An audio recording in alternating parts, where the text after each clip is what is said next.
Embroidery is great, but it can be really slow, so I use this method to embroider with a bunch of different strings all at once. So first step is to pick out all of the colors of floss you want, different colors, same colors, whatever, obviously.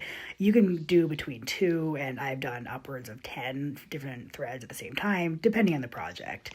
Right now, I'm just making sure that all of the pieces of floss that I'm picking are the same length. That's really important in making sure that this works. You also really need to use the same needles. If you have different length needles, then it's just going to cause you a lot of tension problems. Now that I got my floss picked, I'm separating out the strands, so I'm having one strand of each. I find using my mouth just works better, and obviously threading the needle.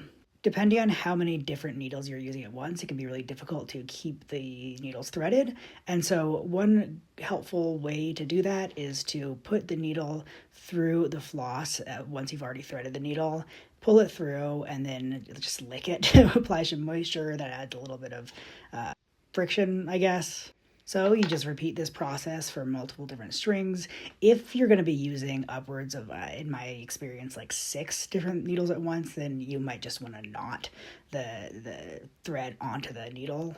Now that all 3 of my needles are threaded, I'm just knotting at the bottom of the thread. I want to make sure before you do that all of the needles are aligned, that they're at the exact same height, so they all have the same thread length. That's really important for maintaining consistent tension throughout the stitches. Now it's time to actually embroider. You want to make sure that you're holding those needles in a single file line. This can be difficult. It just takes some practice. Once you pull it through, make sure to grab the base of that needle to make sure that the thread doesn't come out, and then just sort of embroider like normal. Make sure that you don't spin or flip the needles, or else you're going to twist the thread, and make sure once it's through that all the tension is about the same. It's really easy, and it's hard to avoid to have tension differentials, so you just want to tug on whatever thread that you're having problems with.